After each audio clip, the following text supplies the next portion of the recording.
Very good. Okay, Chanukah Sameach, Chodesh Tov. As I said before I started recording, I know that because tonight's the last night of Hanukkah, there'll be some who will not be able to join us this evening. Good evening, Arnold. So I still want to do the part of the introduction, or finish this introduction with two parts, and then start hopefully still already tonight in the text. What we talked about last week, what we left off with, had to do with this missing series of years of approximately 130 year difference. I'll explain again what that is. I'm going to show you a slide to make it very clear.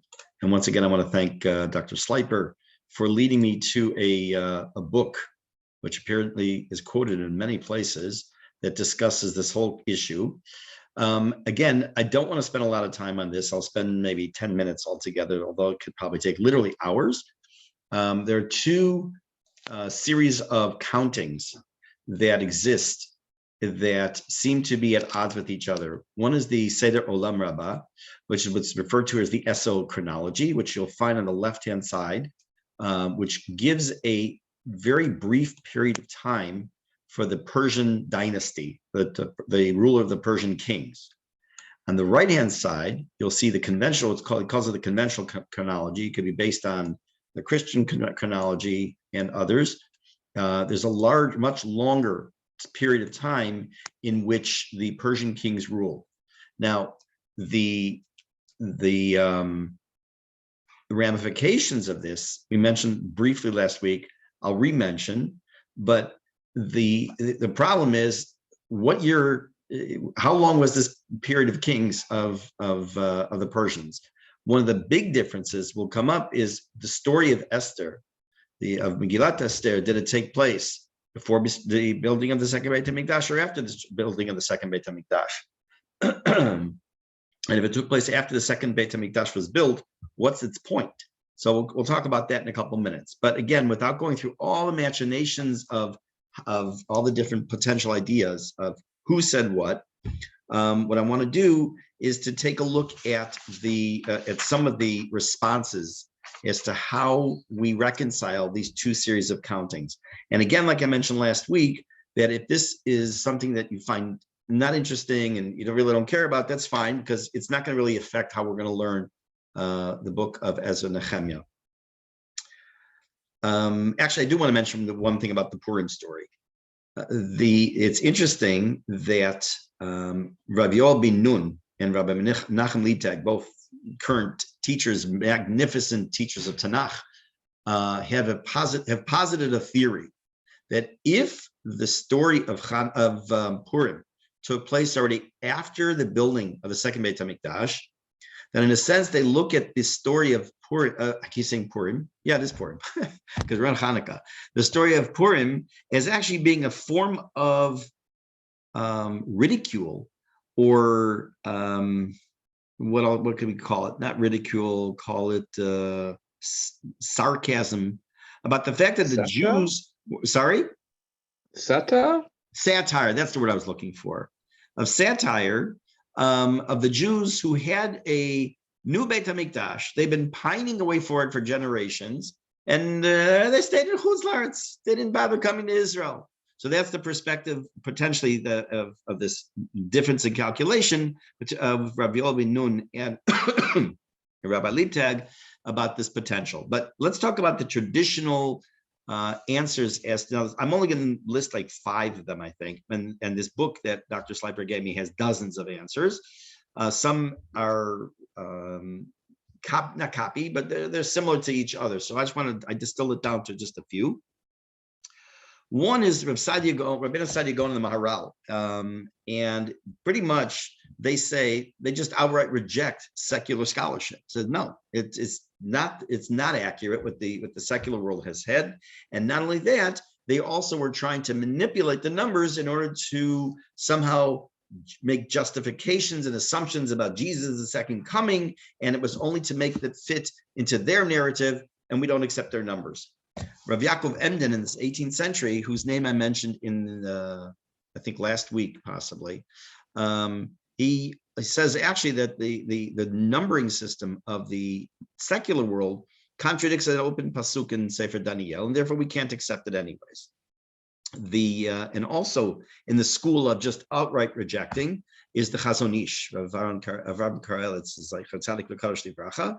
I'm going to read you a translation into English of what he wrote in what's called the Michtavim, or the letters of Chazon Ish. He says as follows: the years of the Second Temple are certain on the basis of the rabbis.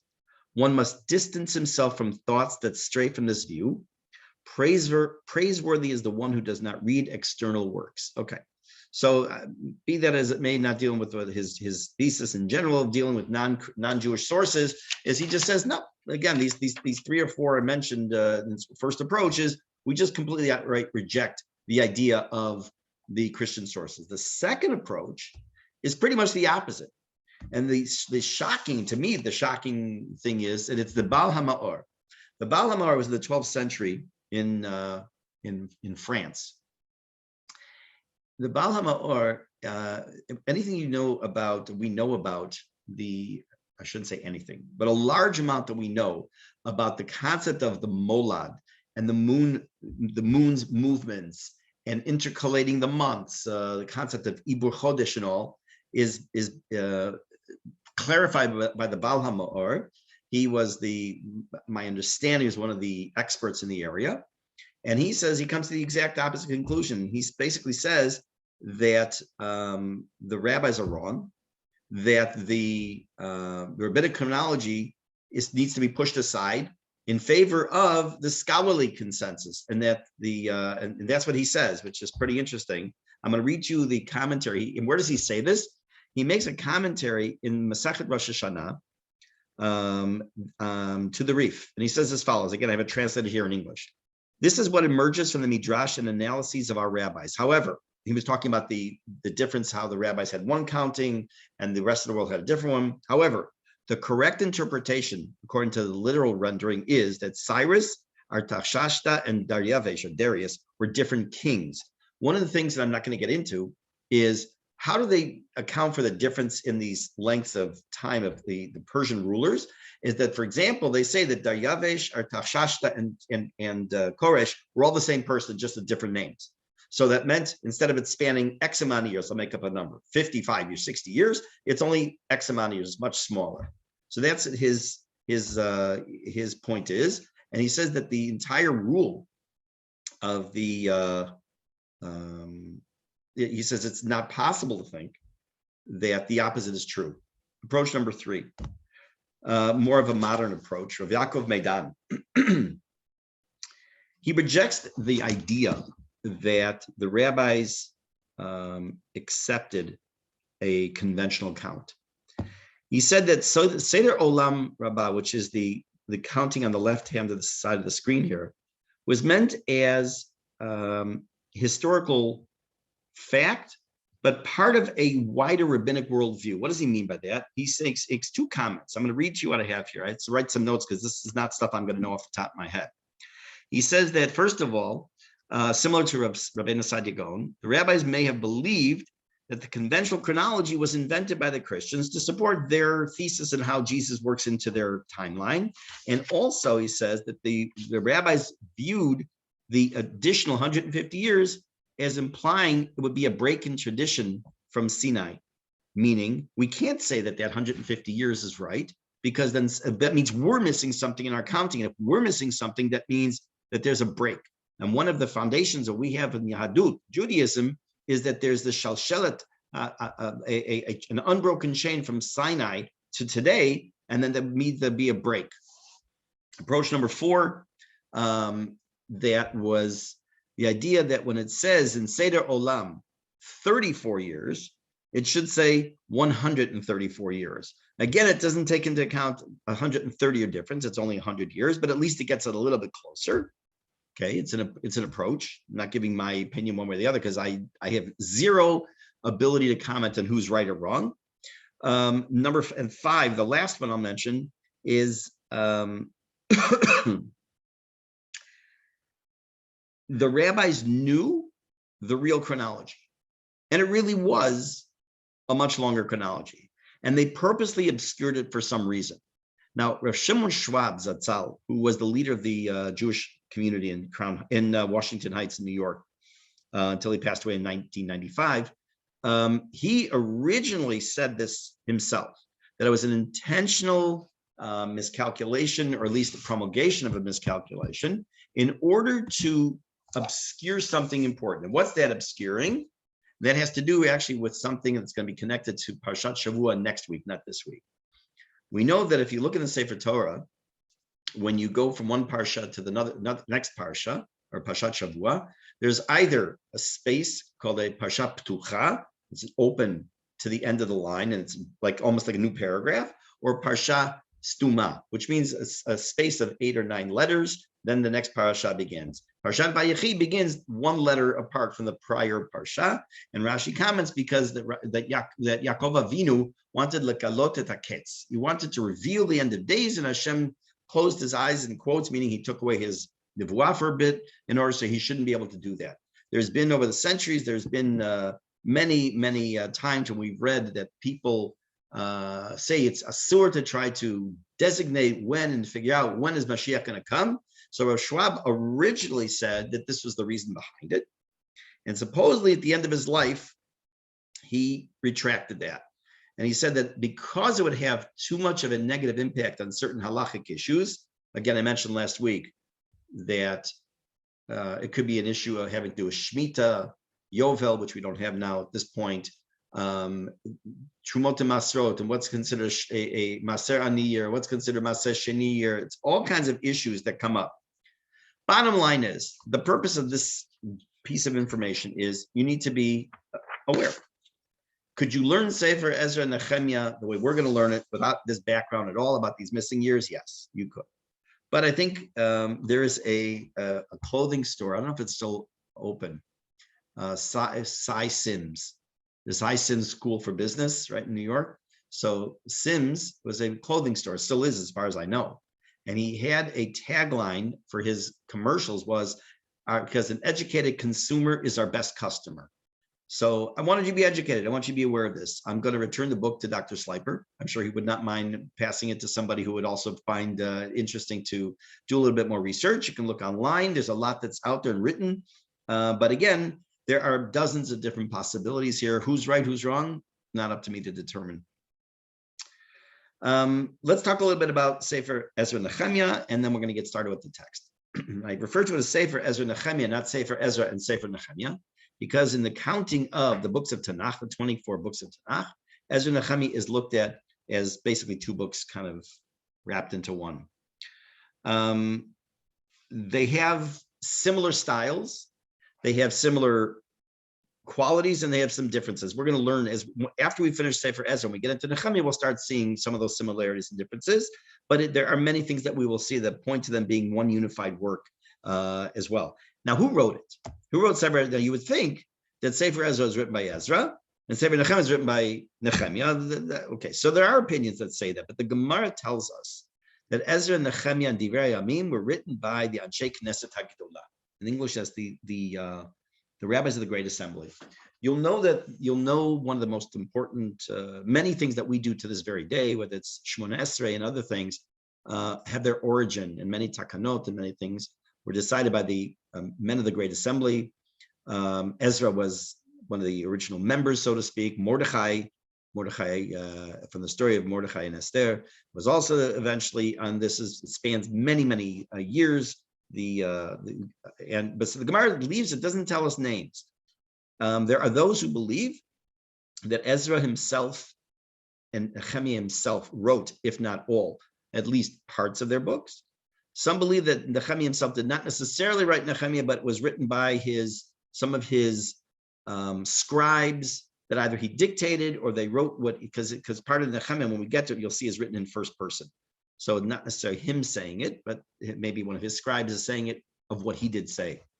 Again, it's a little bit unclear. I may just continue to refer to it as the authors as Ezra and Nehemia, just for sake of clarity, for ease.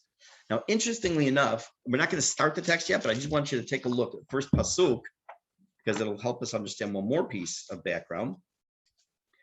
you'll see that the very first pasuk in Ezra, and we're going to look at the Perek in a minute, or in a few minutes, it starts, Uvishnat achat leKoresh melech Paras. And in the first year of the rule of Koresh, or Cyrus, the king of Persia.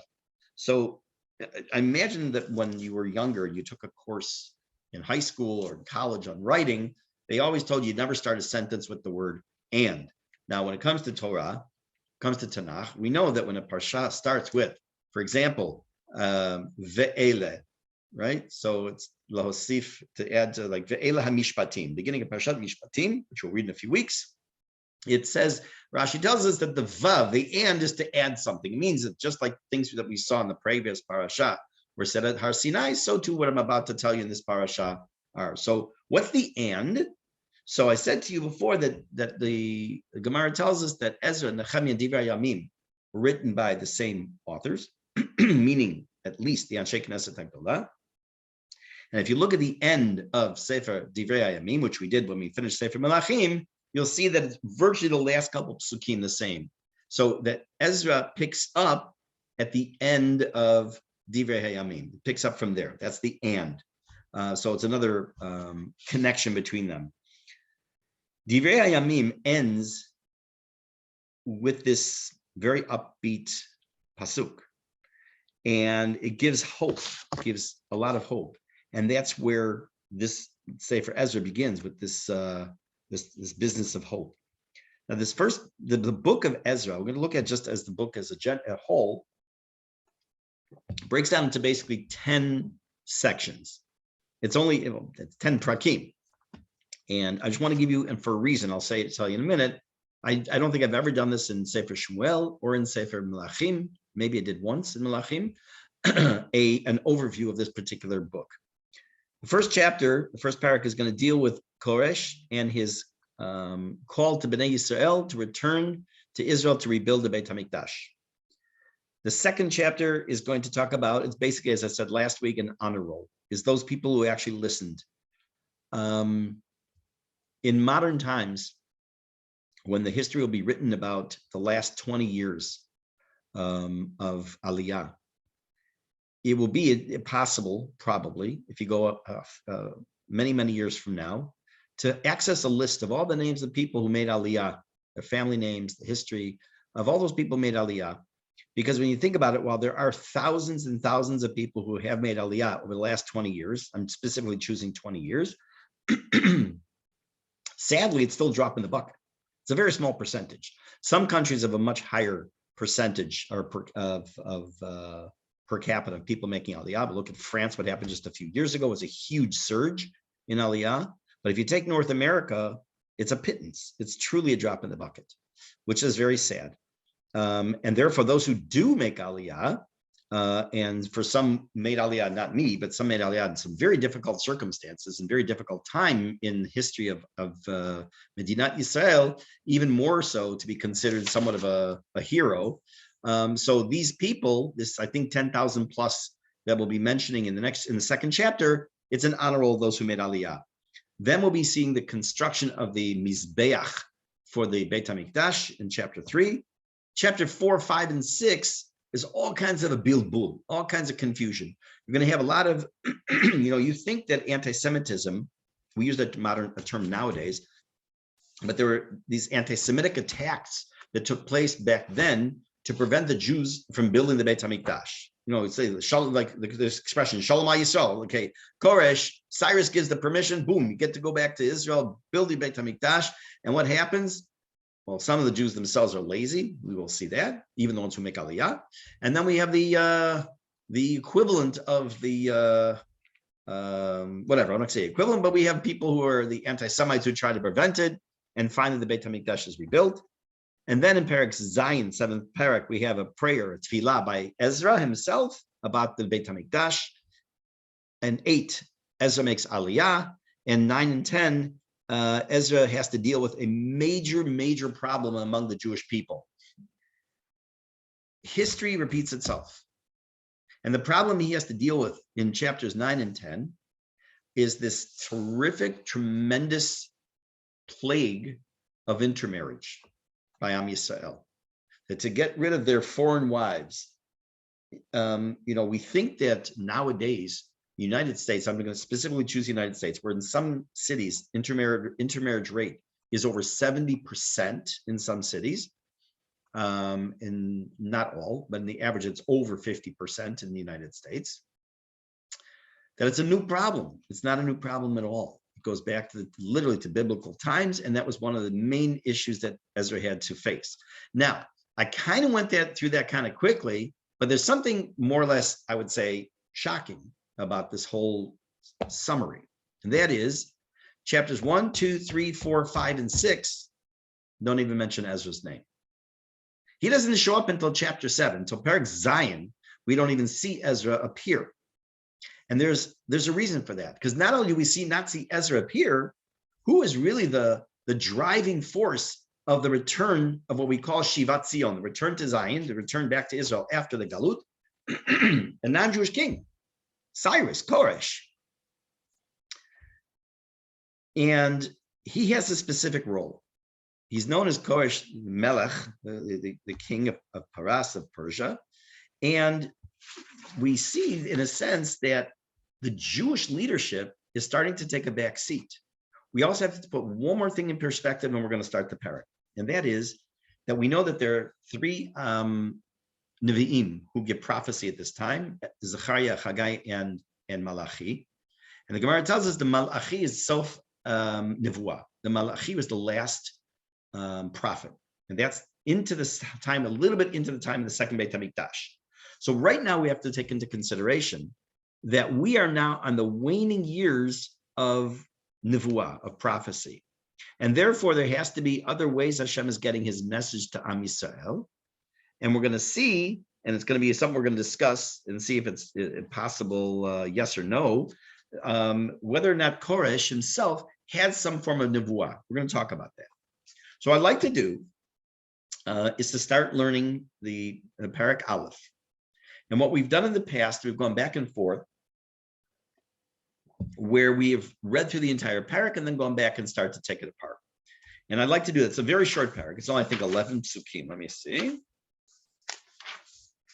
I'm just turning pages and pages. Yeah, it's only 11 psukim. So let's do that. Let's do that. Just a moment. But first, let me pull something up here on the screen.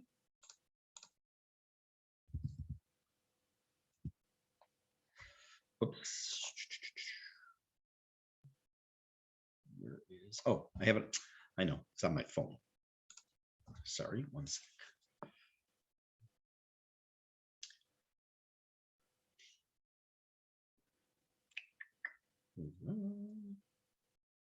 Because the book I'm using, if those of you who've been with me for Malachim and for Shmuel, you know that I used Dat Sofrim. So on certain parts of Ezra and Nehemia, there's only a few words on each page. So I just want to have it in front of me on my phone instead.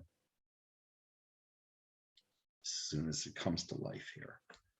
In this lifetime, please. Okay. So I'm going to start reading. What I'm doing is I'm just going to read through the Perek. I'm going to raise a couple of questions along the way. I'm not going to answer them. And then we're going to go back and start taking a look at some of the traditional Mefarshim and also talk about some of the things that Dat Sofrim says. Here we go. Ushem Hashem na'aseh v'natzliach. Uvishnat achat leKoresh melech Paras. In the first year of the reign of Koresh, Cyrus, the king of Persia, lichlot dvar Hashem mipi Yirmiyahu. The word of Hashem had been to Yirmiyahu had been fulfilled. The word lichlot, like Vayichal Elohim et Yom HaShvi'i vayikadesh oto, right? You also have your, okay, I'm not going to get too far afield on this, but you have in your body, you have kidneys, right? Your klayot. It's the end of something. It destroys. It cleanses the blood. And I'm saying that with doctors present. That's great. That's, I'm going to get very far. I'm not going to do any anatomy class here. Don't worry. So that's where the word comes from, a similar word. At the end of, when it came time for the end of the fulfilling of the word of Hashem to Yirmiyahu, Hashem aroused the spirit of the king of Persia, and he sent out a proclamation, or the word went out in his kingdom, and also in writing, lemor, saying the following. Now, just a couple points or questions. You'll notice that it's in one pasuk, he's referred to as Melech Paras twice. It's a little bit verbose. It's a little bit over the top. And also, why would they have to make a proclamation both verbally and in writing? It's just make it in writing, send out an edict or whatever it is. Next. Oh, and I guess more importantly than those questions, does it sound like Koresh has prophecy? Does it sound like he is getting a nevuah? Does it sound like something else? Pasuk bet, number 2. Komar Koresh melech paras. The following is what this next couple of psukim is what Koresh says. So has So has Koresh, king of Paras, said, Kol mamlechot haaretz natan li. Hashem, Elokei Hashemayim. Hashem has given me all the kingdoms of the earth. V'hu pakad alai livnot lo bayit b'Yerushalayim asher b'Yehuda. And he has given me a job. He has given me a task. He has charged me with building his house, or building him a house in Yerushalayim, which is in Yehuda. So, what does it mean? Why is he referred to him as Elokei Hashemayim? What is this about building his house in Yerushalayim, which is in Yehuda? What else? Where else is Yerushalayim? Gimel. And this is the continuation of his proclamation. Mi bachem mikol amo, yehi Elohavimo. Any one of you from his people, may Hashem be with him, v'ya'al liYerushalayim asher b'Yehuda.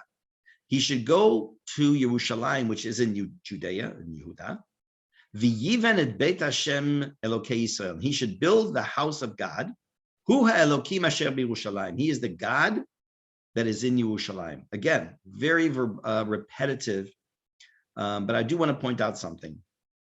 It has nothing to do with this pasuk itself, but with words. We have to, sometimes you'll listen to the person reading the Torah on Shabbat or during the weekday, and he'll make a mistake.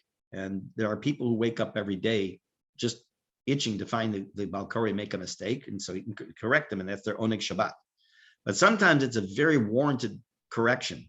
For example, if this were being read as Parshat Shavua, which it wouldn't be, obviously, and the person said Vaya'al instead of Veya'al, it doesn't sound like it's that big of a deal, but Veya'al is future tense in biblical Hebrew, meaning and he shall go up. Vaya'al means that he went up. So it's going to be very careful. In addition to that, you'll also notice the next word, Lirushalayim and Bihuda.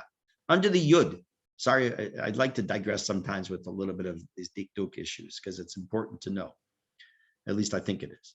You'll notice that under the Yud in Yerushalayim and under the Yud in Yehuda, there's no shva, there's no 2 dots, because there's not supposed to be. Because it should say Le Yerushalayim, 2 shva nas in a row, and it should say Be Yehuda, but you can't say that. So it has to be changed to a chirik or an e, and Ashkenazim come across this in Tefillah a lot, especially in Shmona Esrei.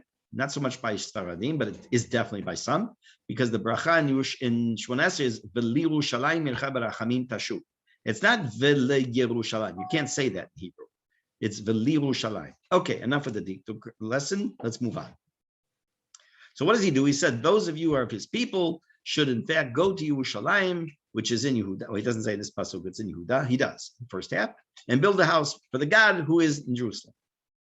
This is a little bit of a how do you say it's unclear. It's there's a word. Perplexing? No. What's ambiguous? Ambiguous, yes, thank you. There's a very ambiguous statement. I'm just going to translate it. Whoever stays behind, doesn't make aliyah, doesn't go, from all the places where he may be living, Yinasuhu anshe mekomo, that the people of that place or his place help. They should help with silver and gold and all kinds of stuff and livestock. Im hanidava, besides, this case, im with an, it usually means with an ayin means with, but this means besides the donation, Leveit Elokim asher b'Yerushalayim, for the Beit HaMikdash in Yerushalayim. The general meaning of this pasuk is, and it is not just this, but the general meaning is that, look, those who decide they can't go, and we're going to see what that means soon, that you still have a job. He says, you're not off the hook. You need to help fund this venture. You need to send these people with food. You need to send them with gold and silver for building the Beit HaMikdash or using it to purchase product to build the Beit HaMikdash. Pasuk Hey, number 5. Vayakumu Rashi Ha'avot. So the Rashi Avot, which like the heads of families within the Avot Lihuda uVinyamin, Shevet Yehuda, Shevet Binyamin, and that's interesting that we're reading about those two names Dafka this week. Vayigash Elav Yehuda, Vayomer, right? Vayomar. We have the Yehuda stands up right now for Binyamin and for everything that's going on. So we have these two names now with us this week. Again, Vayakumu Rashi Avot Lihuda uVinyamin, VaHaKohanim VaHaleviim, and also the Kohanim and Leviim. And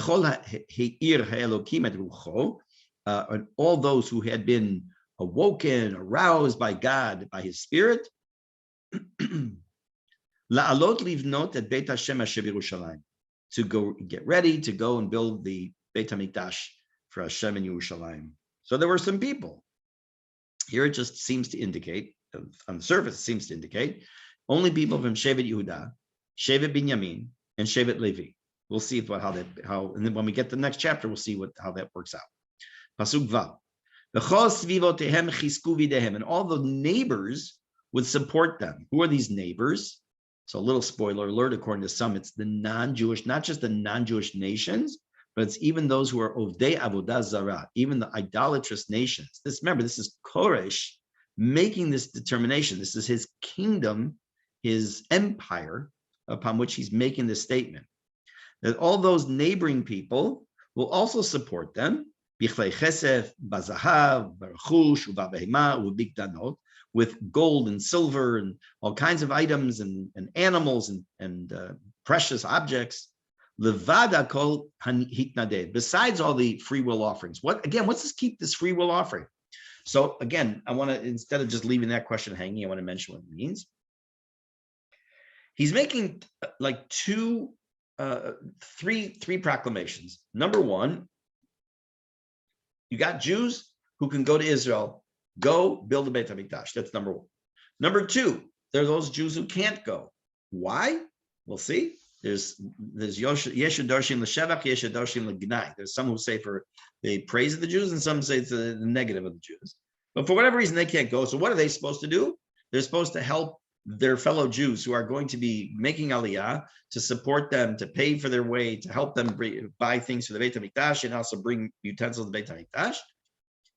And also it says parenthetically, besides what they're going to donate. What is the donation?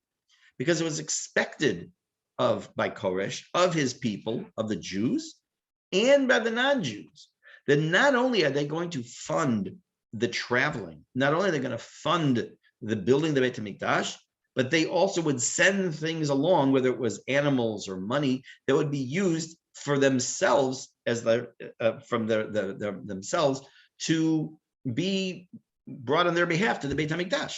So it was multiple things that were going on here. It wasn't just, okay, guys, you can leave now and make aliyah.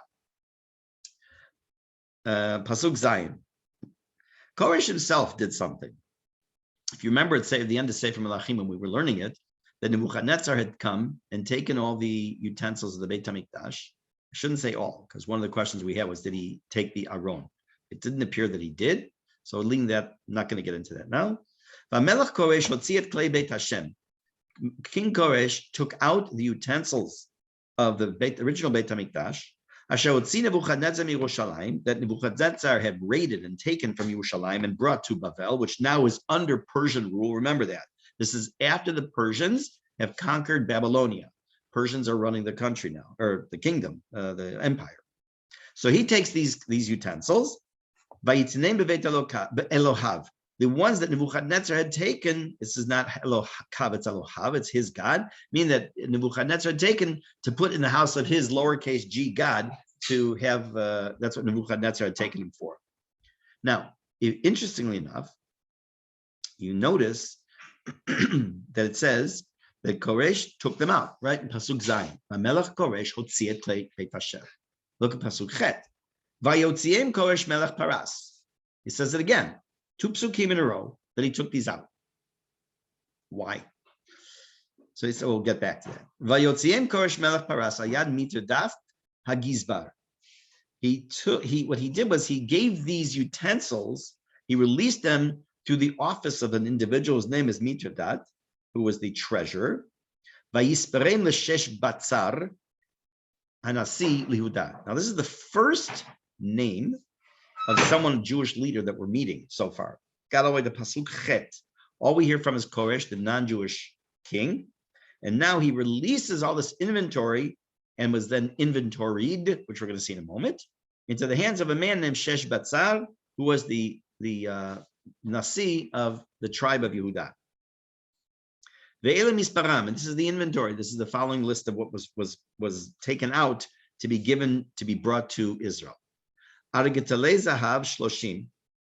This is interesting again that we're reading this kind of a numbering of items today, as during the whole week of Hanukkah. That's what we've been doing. And tonight and tomorrow is Zot Chanukah, where we have the summary pasukim of all the different korbanot. Ve'ele misparam, and this is the inventory. Argetale zahav shloshim. Argetale chesef Aleph, Machalafim Tisha Vesrim. There were 30 gold basins, 1,000 silver basins, and 29 knives. Again, is there any significance to these numbers, or is this exact? We'll see. Pasuk Yud. Kiforei Zahav Shiloshim, 30 gold bowls. Kiforei Kesef Mishnim, 410 silver double bowls. Arba Meot V'asara Kelim Acherim Aleph.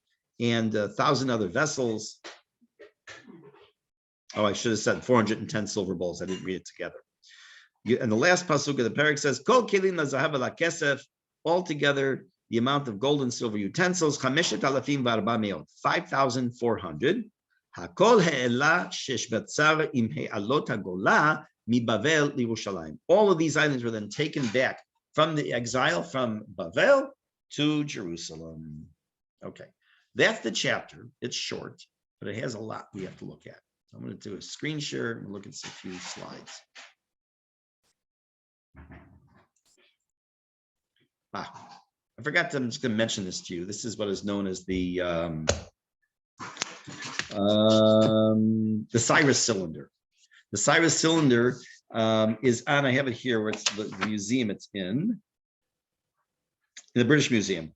It's in the British Museum. It goes back to the 6th century BCE. It's basically considered, besides him talking about himself and how great he was, it's also supposedly it's written in Akkadian, and it has in it basically the first known charter of human rights about freedoms and all, and it's pretty amazing. Okay, so I'll show you the picture. Make this a little smaller. Okay, so on the first pasuk, let's go look back again at the first pasuk. It said, "Ubishnat achat lekoresh melech paras lichlot dvar Hashem mipi Yirmiyahu." So what does that mean? It wasn't the dvar Hashem. So listen, this is almost every slide I'm going to show you now, as has been very common with me in the past, is from the Da'at Sofrim. It says as follows: "Hameorot ba'olam mekoram hagalui hu besibot tiviyot u'me'atim hem advarim shem nes galui." Most of what we see in history, in Jewish history, yes, we know there have been miracles. You look in Tanakh, there are nisim. But most of what happens, that Hashem has happened in this world, happens what we would call b'derech hateva. Now, those of you who were with me when we're learning Kuzari, we talked at length about this, the place of miracles in how Hashem runs the world. But for the most part, Hashem has rules even with miracles, and he only has them when necessary. So most stuff happens through nes. It does not happen through nes galut. Gam elu shem bi'ikaram nes. But even those things that basically are miraculous, mustarim lerov tachat sibot tiviyot. They're still somehow hidden within something which is majority teva, or nature. Ela imken nevi'im megalim et hamustar, unless the navi reveals that which is hidden. Hayeshua chalkit shenikba'a liYisrael lekutfa zo. This partial redemption that has been established for the Jews in this particular time, came in a way or in a fashion that really surprised or caused amazement among the Jewish people. How?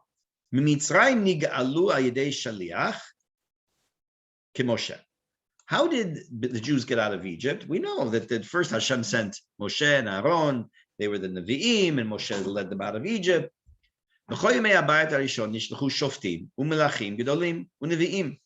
And And we also know, now we, meaning us, we have not learned Sefer Yoshua and Sefer Shoftim together. We picked it up after that in Sefer Shmuel about 11 years ago.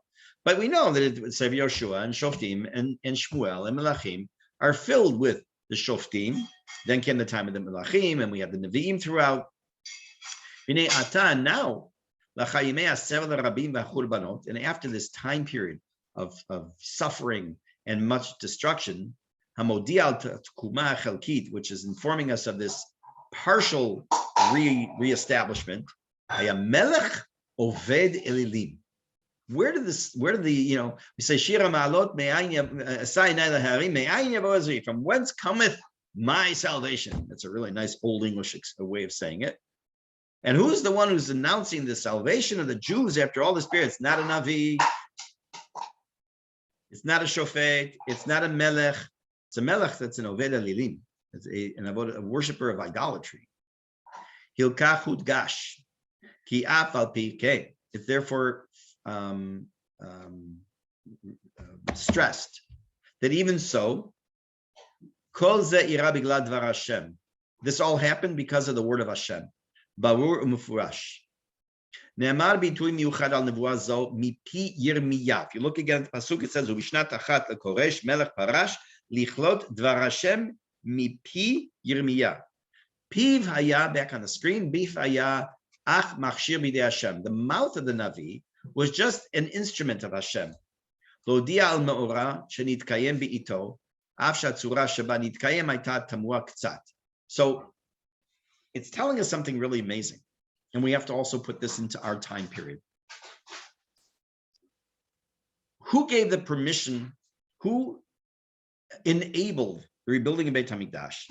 It wasn't secular Jews. It wasn't Jews that were off the derech. It wasn't some Tzionim. It was a non-Jewish Oved Avodah Zarah.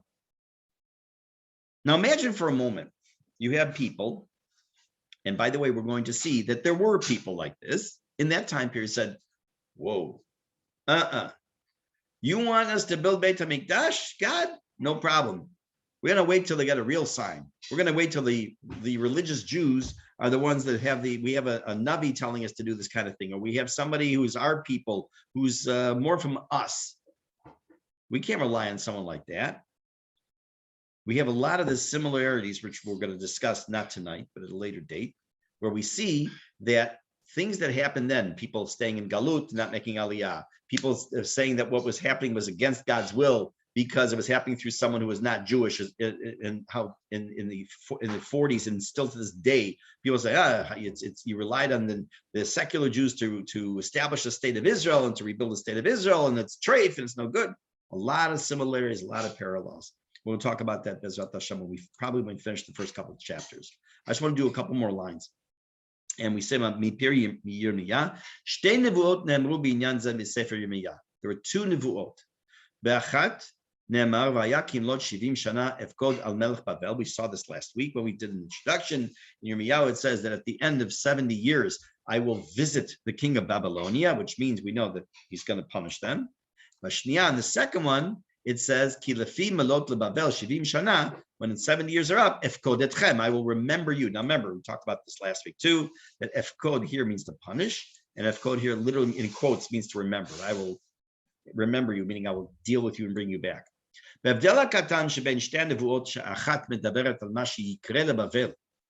slight difference in these two nevuot, about one which is talking about what will happen to the Babylonians, and what will happen to the Jews. It tells us, it gives us a hint about two possibilities. Ha'achat, one. That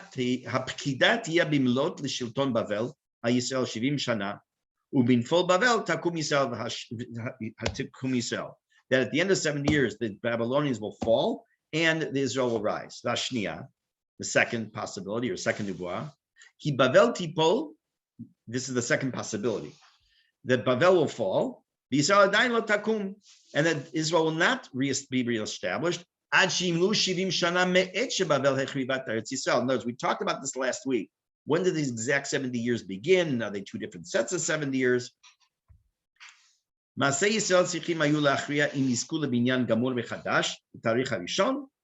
the actions of the Jews really would be that which would be the deciding factor, is if after those original 70 years, when Babylonia would fall to the Persians, would the Jews be able to fulfill their destiny and rebuild the Beit HaMikdash based on that original 70 years? Or until the actual full meaning of the 70 years, meaning another 70, would pass. I'm going to skip the parentheses.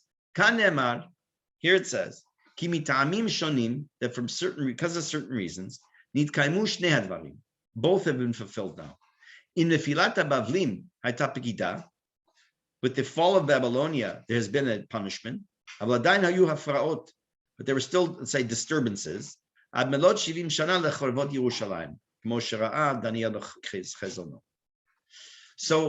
the beginning of the book, we have yet to discuss, and we'll do this next week, this is where we're going to pick up, is this a nevuah? We know that there's concept of nevuah by the non-Jew, because we know that Bil'am was a navi. He was almost on the level of Moshe Rabbeinu, for the whole reason that we could be told one day, hey, the guy could say, hey, if we had a navi like Moshe, we also would have been fears of God. Hashem said, you had a navi like Moshe. His name was Bilam, and you still messed up. So that was Koresh a navi, or did he receive nevuah, or was it just something else? So we'll pick that up with that Bezrat Hashem next week, because we have a lot to do on these first few psukim, which will set the groundwork for this entire sefer Bezrat Hashem.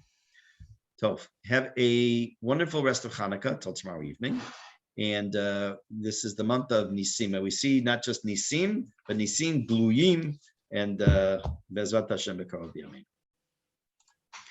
Have a good evening. Shavua Tov. יישר כוח, תודה רבה. Besimcha.